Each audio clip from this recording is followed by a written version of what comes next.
You are lucky enough to have found the Valley's most in-depth weather forecast video. It's the Thursday evening edition, and we're almost done with the month of May in this kind of crummy weather pattern we've been in for the last couple of weeks. That is going to change in early June, but we've still got a little bit of wet weather and some cool weather to get through over the next couple of days before summer really locks in. Today went pretty much according to plan. The clouds took a little bit longer to break this morning than I thought they would. We did start the day with some patches of fog as we advertised last evening. This is our Canfield Fairgrounds camera showing the reduced visibility early on. Clouds for a lot of the morning, but the sky did brighten this afternoon. A couple of spots had a sprinkle or a shower, but most of us were dry in a much better shape than we have been in. And while it was a cooler than average day today, we came the closest to average that we've been since the 17th. 72 our high today, 74 is average for this time of the year. We're at 1.1 degrees below the average now for our May temperatures, and it looks like the month as a whole is going to finish about a degree or so cooler than the average. Every single day has been cooler than the average in terms of our daily highs since the 17th day of the month, and tomorrow and certainly the last day of the month will follow suit.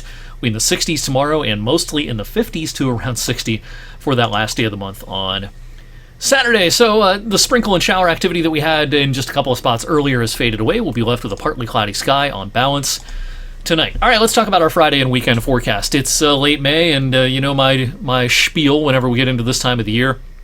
It's a big time of the year for outdoor activities locally. We're talking weddings and graduations and graduation parties and all sorts of things like that. And so, yeah, we get a lot of questions about rain chances, especially on Friday and the weekend. This Friday forecast has been kind of a tough one, all thanks to this low pressure system scooting by to our south. Now, the exact placement of this low will go a long way towards determining who gets rain, how much rain you're going to get, your best chance of rain. If this were a winter situation, we'd be really gnashing teeth over the exact track of this low pressure system. But, you know, this is a warm season situation where it's on a Friday, it's in May, people want to do things outdoors. Is it going to rain or not? I think it's certainly going to rain for probably several hours down towards Interstate 70. It becomes a bigger question mark as you get closer to I-80 in our central and northern viewing area especially. Here's one model depiction of Friday midday and afternoon. We're going to pause things right around mid-afternoon. Now, the last couple of runs of this model and some of our other weather modeling have shifted the rain a little bit farther back north. After last night, they shifted back south. I woke up this morning thinking, oh, it's hardly going to rain in most spots on Friday, but then the midday and afternoon modeling started rolling in and everything started shifting back north again. And taken literally, this particular model says, yeah, some light rain pretty likely for a handful of hours Friday afternoon. Now, I still think the best chance of impactful rain, more than just nuisance sprinkles and light showers, will be south and east of Youngstown, but even north and west of Youngstown in Trumbull County and Mercer County and western Mahoning County. Even in those locations, you have a decent chance, I think, of seeing at least a little bit of rain for the midday and afternoon. Now, as we head towards evening, the rain is likely to push away. We'll be in a dry interval for a while right around sunset before the showers push back in closer to midnight. This is along our cold front. Now, this front looks a little bit faster than it has over the last couple of days, so I'll rewind things here to midday Saturday, right around here. The front has already rolled through at this point. The showers will taper off pretty quickly. But boy, what a autumnal day or March-like day we have coming our way Saturday. The temperatures continue trending down. We have a high of 60 in our forecast now for Saturday, and that may be a midday high. It may be around 55 or 56 before the afternoon is through with a gusty breeze, maybe a few peaks of sun, but the sky will take a little while to clear out. It may take until late in the afternoon into the evening. Once it clears out, though, we'll be in much better shape by Sunday, starting a stretch of weather that will take us into next week, and that stretch of weather will be really, really nice. So the weekend forecast in a nutshell: 60 on Saturday again. That may be a lunchtime high.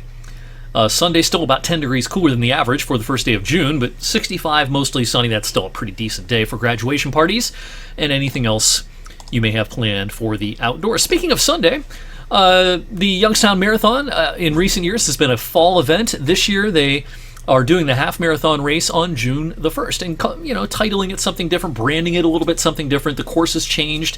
It used to be kind of an out and back course from Second Soul out in Mill Creek Park and then back to Route 224.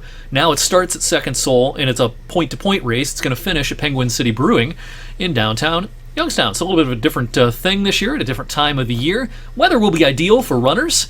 We're talking temperatures in the 40s at the start, but once you get running and work up a little bit of a sweat, that'll feel pretty nice. No warmer than about 60 towards the end of the morning. We're looking for mid-60s Sunday afternoon. But after we're done with the weekend, here we go. We're talking mid-70s and sunshine on Monday, just a perfect day Monday. Tuesday, just as nice and warmer. 81 degrees. Tuesday should be our first warmer than average day since the 16th of May.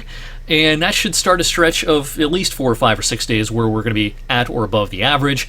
And after this 10-day forecast, I don't see anything in the long-range modeling that would suggest we're going to head back into a pattern like we've been in for a lot of the month of May, the second half of May especially. So, every day is not going to be in the mid-80s, but I don't see this cool pattern returning anytime real soon. Coming up tomorrow on Weather for Weather Geeks, we'll be talking about the annual summer forecast, meteorological summer, which begins on Sunday.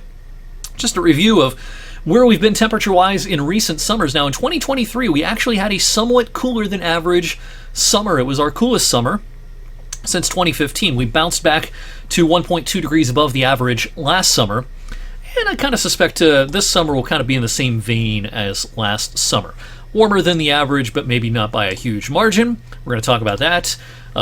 Rain, trends, the threat for any droughts this summer, things like that, coming up Friday evening on Weather for Weather Geeks. Have a great rest of your Thursday, everyone. Thanks as always for watching, and make it a great night.